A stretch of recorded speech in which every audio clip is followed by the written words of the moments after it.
Assalamualaikum warahmatullahi wabarakatuh. Selamat berjumpa kembali pada mata kuliah Akuntansi Keuangan Menengah 1 bersama saya Ihsani Mazalfi. Nah, pada pertemuan kali ini kita tetap akan membahas terkait dengan akuisisi disposisi dari properti pabrik dan equipment yang ada di suatu perusahaan. Nah, kemarin kita udah bahas tuh sampai mengidentifikasinya. Nah, sekarang kita akan lanjut ke mendiskusikan perhitungan akuntansi terkait dengan kapitalisasi bunganya. Oke. Oke, sekarang kita akan lanjut bagaimana menghitung biaya bunga selama konstruksi tersebut.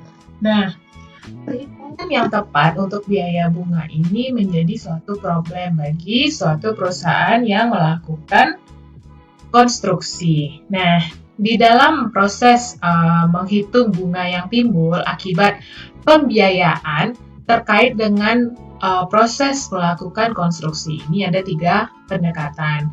Nah, jadi dia kan kita mau melakukan pembangunan, di mana pembangunan ini menggunakan hutang. Nah, hutang tersebut memiliki bunga. Nah, apakah bunga dari hutang yang timbul akibat kita melakukan suatu konstruksi itu diperhitungkannya seperti apa? Nah, ini nih yang akan dibahas pada metode kali ini. Nah, itu dia tadi ada 3 pendekatan.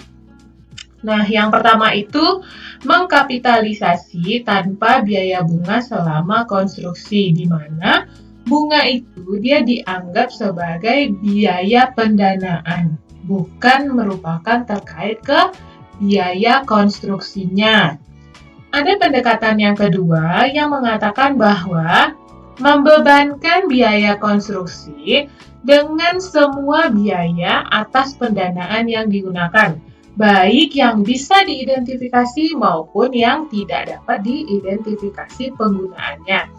Nah, metode ini dia menyatakan bahwa biaya konstruksi itu harus mencakup biaya yang timbul dari pembiayaan, baik itu pembiayaan yang secara tunai, hutang, ataupun pembiayaan yang muncul ke dalam ekuitas. Di metode yang ketiga, dia mengkapitalisasi hanya biaya bunga aktual yang timbul selama konstruksi saja. Pendekatan ini sejalan dengan logika yang ada di pendekatan yang kedua ini, bahwa bunga itu adalah biaya yang sama besarnya dengan tenaga kerja dan material yang terkait dalam proses pembangunan konstruksi. Namun, perbedaannya adalah pada metode ini, biaya bunga yang diperhitungkan hanyalah biaya bunga yang timbul melalui pembiayaan hutang, bukan pembiayaan yang muncul di ekuitas gitu. Udah tahu dong ya perbedaannya antara pembiayaan yang ada di hutang dengan pembiayaan yang ada di ekuitas? Ya, coba ditulis di kolom komentar. Nah, dari 3 metode pendekatan ini, IFRS menyarankan untuk menggunakan mengkapitalisasi bunga aktual yang timbul selama konstruksi saja. Jadi beneran bunga yang timbul selama proses konstruksi tersebut.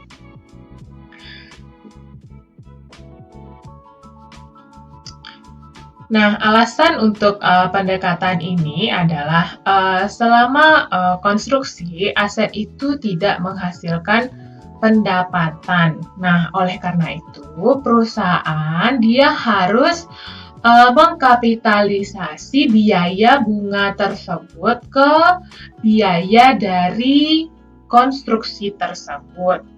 Nah, setelah konstruksi selesai, jika misalnya nih asetnya udah siap digunakan sesuai dengan tujuan perusahaan atau untuk memperoleh pendapatan, nah pada saat itu perusahaan harus melaporkan bunga yang timbul itu sebagai beban dalam menghitung laba bersih. Nah, oleh karena itu, perusahaan harus mengeluarkan biaya bunga yang timbul dalam pembelian aset yang digunakan di dalam perusahaan maupun tujuan untuk dijual kembali. Nah, untuk menerapkan pendekatan kapitalisasi bunga tadi, perusahaan harus mempertimbangkan 3 item. Yang pertama itu kualifikasi asetnya. Yang kedua, jangka waktu atau periode kapitalisasinya. Dan yang ketiga, jumlah yang akan dikapitalisasi. Nah, yang pertama kita bahas dulu nih, kualifikasi aset. Apa aja sih syarat sehingga bunga yang timbul itu bisa dikapitalisasi? Nah, dikarenakan aset digunakan pada periode waktu yang cukup lama hingga siap digunakan atau siap untuk dijual, maka perusahaan mengkapitalisasi biaya bunga dimulai dari pengeluaran pertama yang terkait dengan aset tersebut hingga aset itu benar-benar ready untuk digunakan. Aset yang memenuhi syarat untuk kapitalisasi biaya bunga termasuk aset yang sedang dibangun. Baik aset ini dibangun untuk digunakan sendiri maupun aset ini dibangun untuk dijual atau disewakan. Nah, contoh aset yang tidak memenuhi syarat untuk kapitalisasi bunga yaitu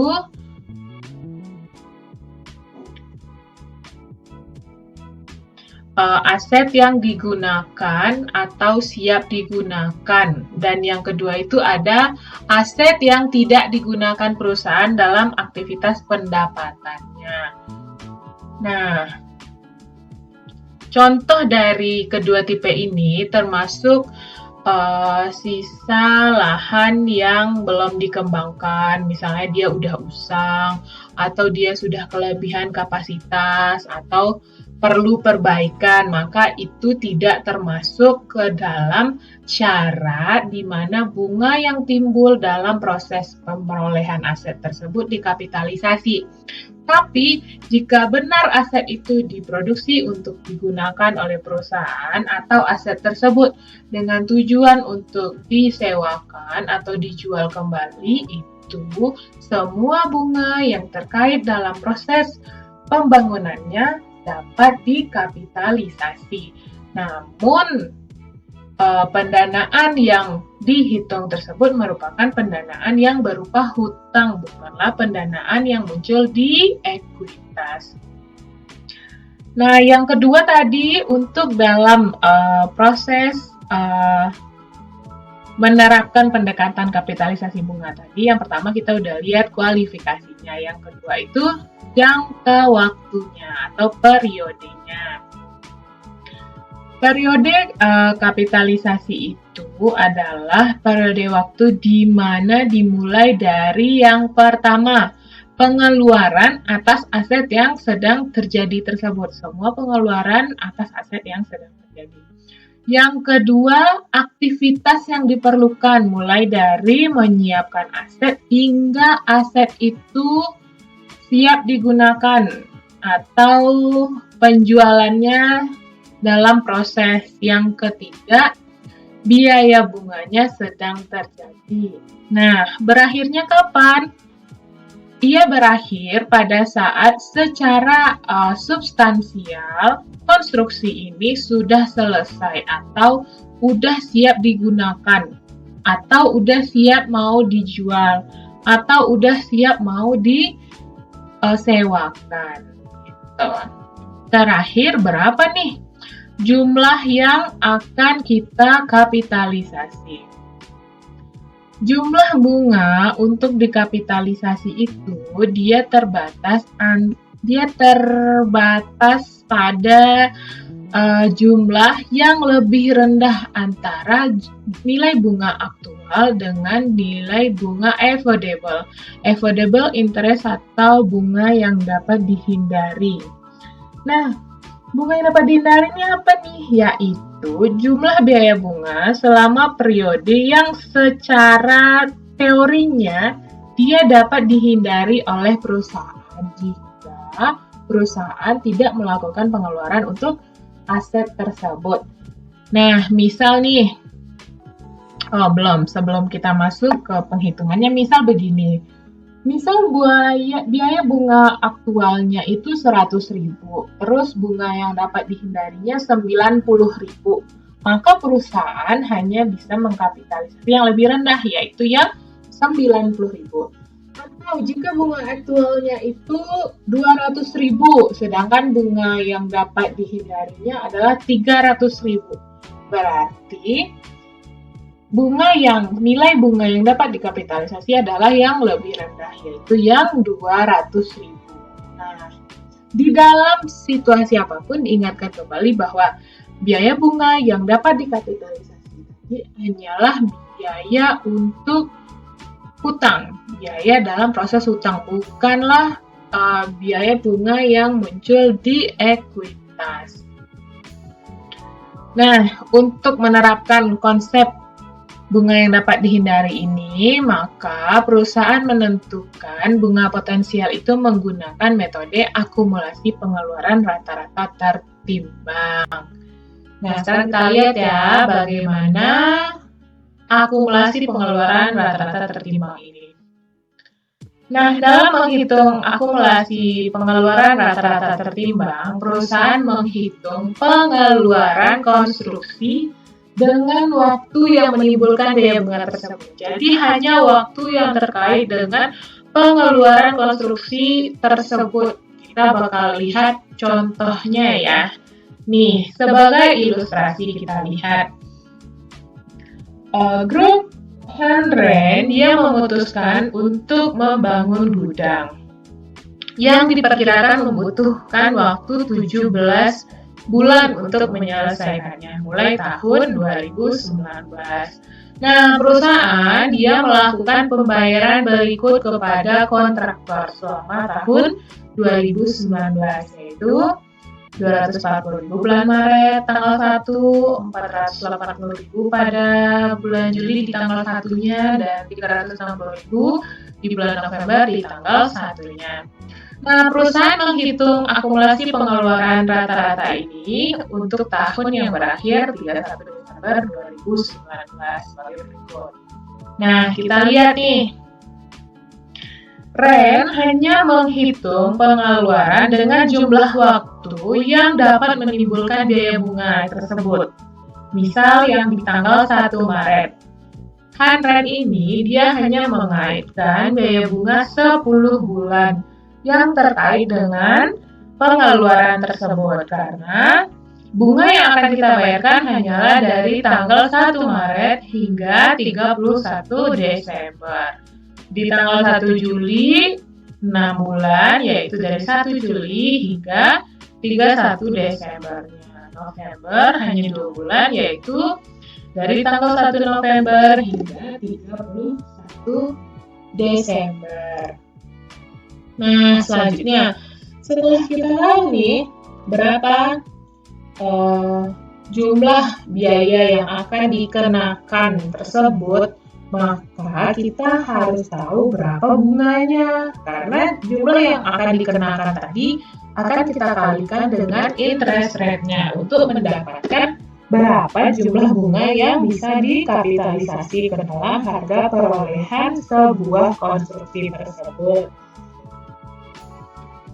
Nah, perusahaan dia dapat mengikuti prinsip-prinsip berikut di dalam memilih tingkat bunga yang sesuai untuk diterapkan dalam pengeluaran akumulasi rata-rata tertimbang tadi. Yang pertama, untuk bagian dari pengeluaran rata-rata tertimbang yang terakumulasi kurang dari atau sama dengan jumlah yang dipinjam, yang mana pinjaman tadi tetap ya, pinjaman ini untuk membiayai pembangunan aset, maka digunakanlah tingkat bunga yang timbul atas pinjaman tertentu. Jadi diidentifikasi pinjaman mana yang digunakan dan menimbulkan bunga untuk proses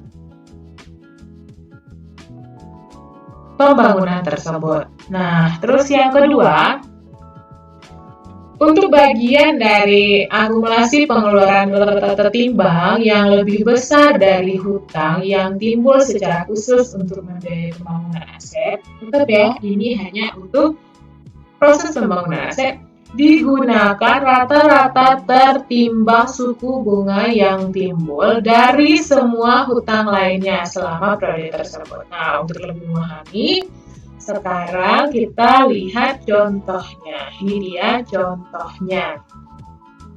Di ilustrasi 10.3 ini kita lihat bahwa perhitungan dari kapitalisasi tingkat bunga rata-rata tertimbang ini untuk hutang yang lebih besar dari jumlah yang dikeluarkan untuk pembangunan aset.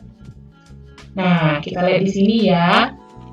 Untuk ada pinjaman dengan pokok utangnya itu 600.000 selama 2 tahun dengan bunga 12%. Maka bunganya adalah 12% dari 600.000 yaitu 72.000. Terus utang dengan pokok utang 2 juta dengan bunga 9%, maka bunganya adalah 180.000. Kita kalikan ya.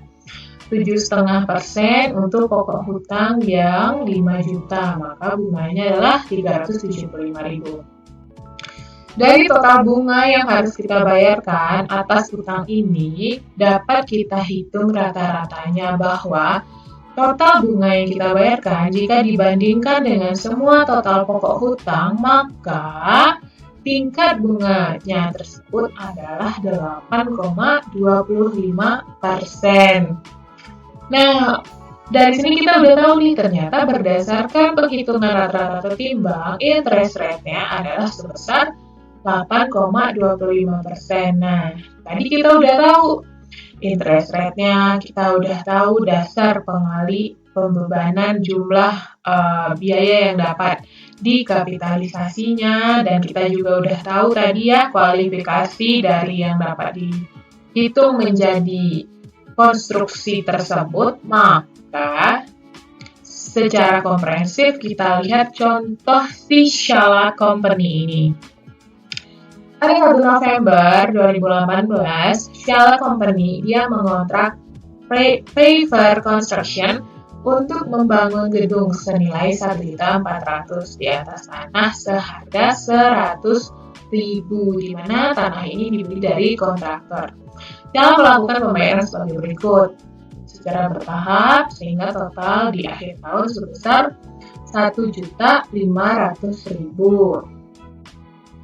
Nah, Paver dia menyelesaikan bangunan hingga siap untuk dihuni pada 31 Desember 2019. Shala dia memiliki hutang berikut pada tanggal 31 Desember. Yang pertama, ada wesel 3 tahun untuk membiayai pembelian tanah. Tanggal 31 Desember 2018 dengan bunga dibayar setiap tahun pada tanggal 31 Desember 2018 yaitu sebesar 750.000. Kemudian Shala juga punya utang lain, ada notes payable yang per tanggal 31 Desember 2015 dan bunganya juga dibayar setiap tanggal 31 Desember. Terus juga ada hutang bonususnya untuk 10 tahun dengan interest rate 12% yang mulai dia miliki dari 31 Desember 2014 dan juga pembayaran bunganya setiap tahun di akhir tahun tanggal 31 Desember sebesar 600.000. Sekarang diminta hitunglah akumulasi pengeluaran rata-rata tertimbang untuk tahun 2019. Yuk, sekarang kita hitung. Kita lihat dulu pengeluaran yang Shala berikan ke si kontraktornya Paver. Dia yang pertama membayar tanggal 1 Januari sebesar 210.000. Nah, bunga tadi akan dibayar di akhir tahun, maka current year capitalization periodnya adalah dari 1 Januari sampai 31 Desember, yaitu sebesar 12 bulan dari 12 bulan. Maka rata-rata tertimbang akumulatif expenditure-nya adalah 210.000. Kemudian tanggal 1 Maret hingga 31 Desember yaitu 10 bulan. Kemudian Mei 8 bulan ya, 1 Mei hingga 31 Desember 8 bulan dari jumlah yang 540.000. Kemudian 31 Desember hingga 31 Desember itu tidak ada ya. Maka total rata-rata tertimbang accumulated expenditure-nya adalah 820.000.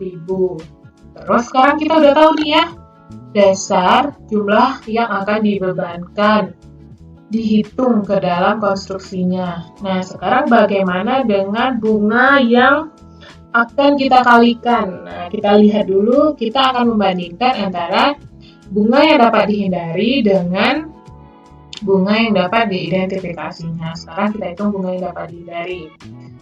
Dari yang hutang 750.000 tadi, dia memiliki interest rate-nya adalah 15% ya. Udah diketahui di soal tadi, sehingga avoidable interest-nya adalah 112.000. Yang 70.000 lagi, kan tadi kita lihat bahwa jumlah rata-rata yang akan dihitung adalah 820.000.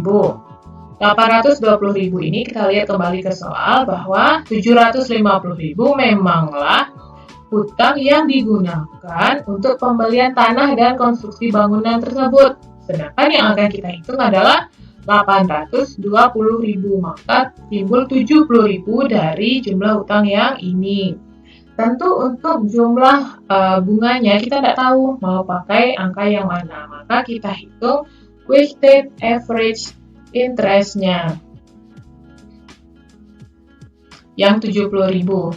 Yang dari dua hutang ini ya, yang 550.000 dia dengan bunga 10%, yang 600.000 bunganya 12%, maka total bunganya adalah 127.000 untuk pokok hutang 1.150. Maka kita bisa tahu bunganya atas dua hutang ini adalah 11,4%. Maka 11,4% inilah yang bisa kita kalikan ke dasar weighted average accumulated expenditure-nya yang 70.000 lagi, yaitu sebesar 11,4%. Maka avoidable interest-nya kita ketahui jumlahnya adalah $120.228. Nah, sekarang kita lihat bunga aktualnya. Tadi kita udah tahu nih bunga yang bisa dihindari, di mana kita harus membandingkan antara bunga yang bisa dihindarinya dengan bunga aktualnya, di mana nanti yang lebih rendah yang akan dipilih. Dari yang 750.000 kali 15% dapat sekian, 550.000 kita kali 10%, yang 600.000 kita kali 12%. Secara aktual, jumlah bunga yang harus dibayarkan itu adalah 239.500. Nah, dari sini kita harus lihat mana yang lebih rendah. Bunga avoidable cost-nya tadi adalah 120.000, sedangkan aktualnya adalah 239. Maka yang bisa dikapitalisasi oleh Shala ke dalam konstruksinya adalah yang 120.000 atau bunga dari avoidable cost-nya. Selanjutnya kita lakukan pencatatan jurnalnya selama tahun 2019. Nah, di tanggal 1 Januari, Shala membeli land seharga 100.000 dan buildingnya 110.000. Kemudian 1 Maret ini sesuai dengan jumlah pembayaran yang dia lakukan ya tadi. Oke, kemudian di akhir kita akan mencatat terkait dengan kapitalisasi interest yang dimasukkan ke dalam nilai buildingnya, yaitu sebesar 120.000. Dan lebihnya dianggap sebagai interest expense. Ini tadi ya, secara aktual kita harus membayar 239.500. Maka yang bisa diakui menjadi konstruksi, nilai dari konstruksi hanyalah sebesar 120.000. Lebihnya kita anggap sebagai interest expense-nya. Nah, pada 31 Desember ini, Shala juga mengungkapkan jumlah bunga itu ke dalam laporan laba rugi. Nah, misalnya ini udah ketemu tadi ya, dari atas laporan laba rugi hingga dapat income from operation-nya. Muncullah other expense and losses-nya. Interest expense-nya sebesar 239 dikurangi dengan kapitalisasi interest tadi, bunga yang dapat dikapitalisasi tadi. Jadi nilai bunga yang dikapitalisasi ini dia mengurangi interest expense-nya. Sehingga akhirnya ketemulah laba bersihnya gitu. Sampai di sini kira-kira udah paham terkait dengan kapitalisasi bunga dalam proses pembangunan atau konstruksi. Selanjutnya nanti di pertemuan selanjutnya, di video selanjutnya, kita akan membahas terkait dengan valuasi dari property plant and equipment tersebut. Oke, sampai berjumpa di video berikutnya. Jangan lupa di subscribe, like, comment, and share. Terima kasih. Wassalamualaikum warahmatullahi wabarakatuh.